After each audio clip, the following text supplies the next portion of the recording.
이슈 체크 시간입니다. 요즘 코로나19 사태가 다시 심각해지고 있습니다. 백신 부족과 함께 환자가 줄어들지 않고 있어서 4차 대유행이 우려되고 있는데요. 김윤정 기자와 자세한 이야기 나눠보겠습니다. 안녕하세요. 네, 안녕하세요. 네, 사회적 거리 두기가 2단계로 격상이 됐는데 요즘 식당에서 업주와 손님들 간의 실랑이가 벌어지고 있다고 합니다. 그렇습니다. 얼마 전 한 식당에서 벌어진 일인데요. 직장 동료 5명이 한 식당에 들어가서 두 테이블에 3명, 2명 나눠서 앉았는데요. 식당 업주가 다가와서 5인 이상 집합 금지 위반이라며 좀 나가달라고 요청했습니다. 손님 입장에서는 다른 테이블에 4명이 앉아 있는 것보다 3명, 2명 나눠서 앉아서 오히려 사회적 거리 두기로 봤을 때는 그게 더 낫지 않느냐 하고 얘기를 했지만 업주와의 실랑이 끝에 손님은 결국 그 식당에서 쫓겨나게 됐습니다. 그 사회적 거리 두기 2단계로 인해서 요즘 식당이나 다중 이용 시설에서는 5명 이상 예약이 금지되고 동반 입장도 금지되어 있습니다. 네, 코로나19 때문에 이런 일도 발생하는군요. 그럼 쫓겨난 손님들은 다시는 그 식당에 오지 않을 것 같다는 생각도 듭니다. 그렇죠. 제가 그 식당의 손님이었다 하더라도 좀 화가 나서 당분간은 식당을 찾지 않을 것으로 보이는데요.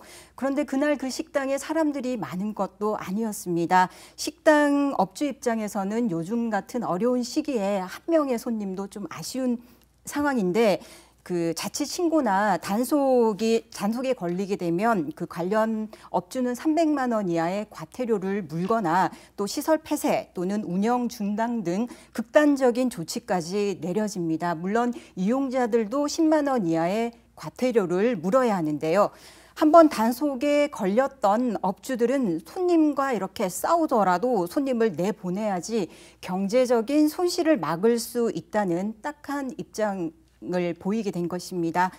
그리고 5명 손님을 혹시나 두 테이블로 나눠서 받는다 하더라도 그 옆자리 다른 손님들이 방역법 위반으로 신고를 할 경우에는 꼼짝없이 처벌을 받을 수밖에 없는 입장이었습니다.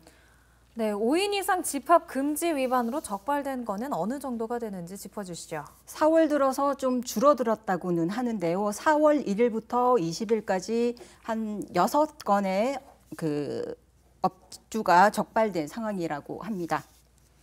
네, 직장인의 경우에는 점심시간에 다 같이 나가서 먹는 게 일반적이기도 한데 이걸 사적 모임이라고 하기에도 애매하고 그렇다고 여러 곳으로 나눠서 가는 게 더 위험할 것 같다는 생각도 드는데요. 어떤가요? 상식적으로 생각해서도 그렇습니다. 5인 이상 집합 금지를 피하려고 3명, 2명이 다른 식당에 가서 밥을 먹고 같은 직장에 오면 그 두 곳 식당의 방역 상황에 노출된 상황이라면 그 한 식당에 두 테이블로 나눠 먹고 들어오면 한 곳 식당의 방역 상황에만 노출된 것이어서 코로나 확산을 두고 봤을 때도 더 낫다고 볼 수 있습니다. 지금 규정이 과연 합리적인가 하는 생각이 드는 부분입니다.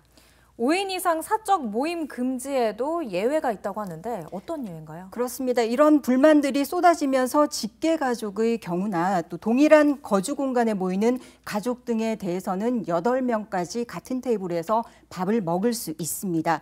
문제는 5인 이상 사적 모임 금지를 규정한 이유가 무엇이냐는 것을 다시 한번 따져봐야 한다는 것인데요.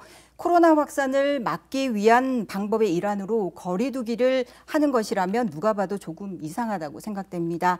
4명 테이블에 꽉 찬 4명이 앉는 것은 합법이고 8명 자리에 두 테이블에 5명이 나눠 앉는 것은 불법이니까 정말 이상하기도 하죠.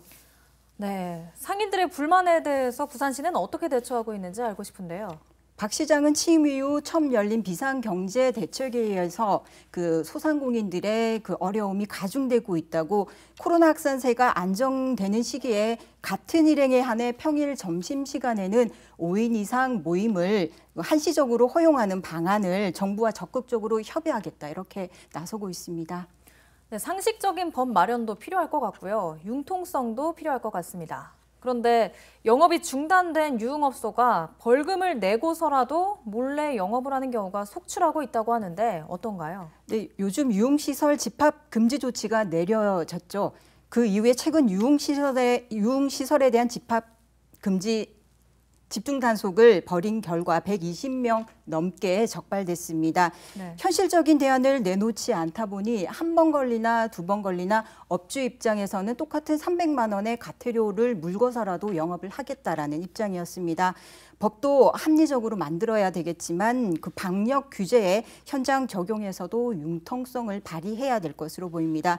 또 요즘 영국이나 이스라엘을 비롯한 백신 접종 속도가 높은 국가에서는 그 마스크 규제마저도 사라지기 시작했죠. 우리나라는 OECD 그 회원국 중에 코로나 백신 접종률이 37개국 가운데 35위로 사실상 꼴찌 수준입니다. 정부에서는 백신 확보가 충분하다고 홍보는 계속하고 있지만 그닥 믿기지 않은 이유입니다. 안타깝지만 국민들 스스로 그 방역에 노력하고 그 공공 방역에 협조해야 할 기간이 어쩔 수 없이 길어질 것으로 보입니다. 네, 잘 들었습니다. 김인정 기자 수고하셨습니다.